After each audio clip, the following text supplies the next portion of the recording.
2026년 1월 8일, 딱 하루였죠? 근데 말이죠.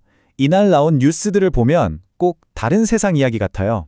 한쪽에서는 희망찬 미래를 얘기하는데 다른 한쪽에서는 전혀 다른 현실이 펼쳐지고 있었거든요.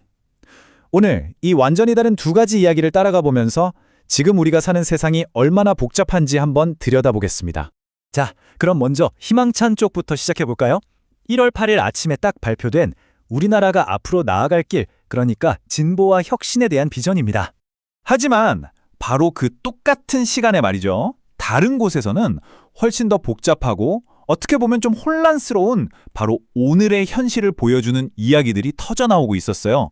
자, 이제부터 본격적으로 한번 파헤쳐 보겠습니다. 네, 먼저 2026년의 비전입니다. 창업진흥원에서 보고서를 하나 냈는데요. 앞으로 우리 경제를 이끌어갈 10가지 핵심 트렌드가 바로 이거다 하고 짚어준 거죠. 자, 키워드들을 한번 보세요. 맨 위에는 인공지능 전환, AX가 있죠. 이건 거의 모든 산업의 판을 바꿀 거라는 얘기고요. 그 밑으로 딥테크, 기후테크 같은 첨단 기술도 보이고요. 또 눈에 띄는 게 지역 스타트업이나 재창업 같은 건데 이건 단순히 기술뿐만 아니라 사회 전반의 성장을 고민하고 있다는 뜻이겠죠. 한마디로 미래 경제의 방향타라고 할 수 있겠네요. 특히 이원복 산업연구원 박사의 말이 인상적인데요. 인공지능 전환은 이제 기업의 성공 방정식이다라고 했어요. 이게 무슨 뜻이겠어요?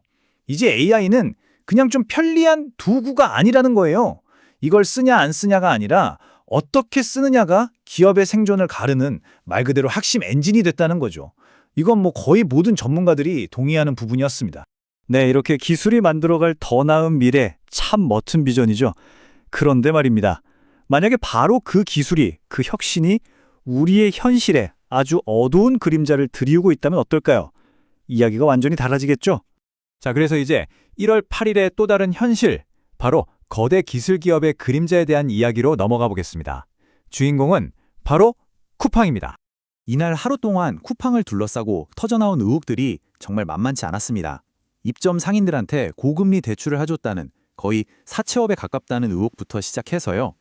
로비스트를 통해서 정부 부처 내부 정보를 빼냈다는 얘기, 또 특정 사람들을 아예 취업 못하게 막으려고 블랙리스트를 만들었다는 혐의까지, 심지어는 노동자 사망사고에 대한 책임 문제, 그리고 창업자가 법적 책임을 피하려고 한국 법인 대표직을 그만두고 미국으로 갔다는 점까지 아주 그냥 혁신 기업의 모습과는 거리가 먼 논란의 연속이었습니다. 자, 특히 문제가 된 게 바로 이 대출 이자율인데요. 표를 한번 보시죠. 경쟁사인 네이버 파이내셜이 평균 6%인데 쿠팡은 무려 14%입니다. 최고 이자율은 18.9%, 법정 최고금리가 20%니까 거의 턱 밑까지 간 거죠. 아니, 플랫폼의 힘을 이용해서 가장 절박한 영세 상인들한테 이렇게 높은 이자를 받는 게 맞냐? 이게 바로 고금리 장사 아니냐? 이런 비판이 쏟아져 나올 수밖에 없는 상황입니다.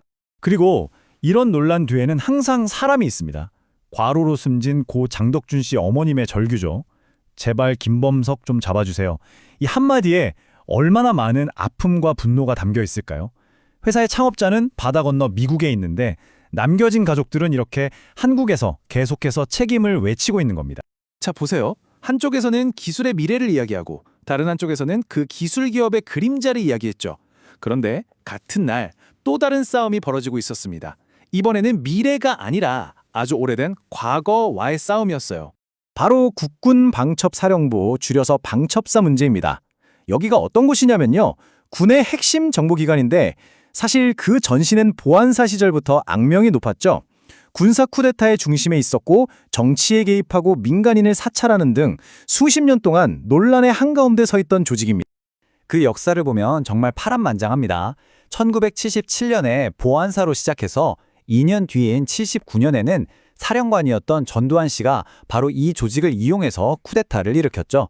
그리고 시간이 흘러서 2018년 불법 사찰 문제가 또 터지면서 이름도 바꾸고 개혁을 시도했지만 결국 2026년 1월 8일 바로 이날 이 조직은 이제 완전히 해체해야 한다는 공식 권고가 나온 겁니다.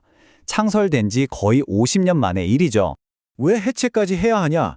바로 이 문장에 그 답이 있습니다. 두 번의 내란에서 핵심 조직이었다. 정말 무서운 말이죠. 한 나라의 역사를 뒤바꾼 군사 반란. 그 중심에 바로 이 조직의 전신이 있었다는 겁니다. 그러니까 이건 그냥 기관 하나 없애는 차원의 문제가 아닌 거죠. 우리 현대사의 가장 어두운 부분과 제대로 매듭을 짓는 아주 상징적인 의미를 갖는 겁니다. 자, 지금까지 국내 이야기들을 살펴봤는데요. 사실 이런 일들이 우리 안에서만 일어나는 건 아니죠. 시야를 한번 세계로 넓혀보면 이날 국제 정세도 정말 예측하기 힘든 방향으로 흘러가고 있었습니다. 이게 무슨 얘기냐면요. 당시 미국 트럼프 행정부가 덴마크 땅인 그린란드를 사겠다고 나섰는데 메시지가 막 뒤죽박죽이었어요. 백악관에서는 군사적 옵션도 가능하다고 으름장을 놓는가 하면 국무부에서는 아니다. 그냥 협상 잘 해보려는 압박 전술이다 라고 하고요. 일부러 이렇게 예측 불가능하게 행동해서 상대를 혼란에 빠뜨리고 원하는 걸 얻어내는 것. 이걸 두고 일부 분석가들은 미치광이 이론이라고 부르기도 합니다. 그만큼 국제 정세가 불안정했다는 거죠. 자, 한번 정리해 볼까요? 한쪽에서는 AI와 스타트업으로 미래를 설계하고 있었고, 다른 한쪽에서는 거대 기업의 갑질과 노동 문제가 터져 나왔습니다. 또 다른 곳에서는 군사 독재의 잔재를 청산하려는 힘겨운 싸움이 벌어졌고요. 바깥 세상은 또 어디로 튈지 모르는 상황이었죠. 이 모든 게 단 하루에 일어난 일입니다. 이렇게 한날에 미래를 향한 희망찬 비전과 과거로부터 이어진 어두운 유령이 동시에 존재합니다. 그렇다면 과연 이 둘 중에 어떤 이야기가 지금 우리의 진짜 모습이라고 할 수 있을까요? 어쩌면 정답은 없는지도 모릅니다. 이 밝음과 어둠, 희망과 갈등이 뒤섞인 이 복잡함 그 자체가 바로 2026년 1월 8일 그리고 오늘을 살아가는 우리의 진짜 현실일 테니까요.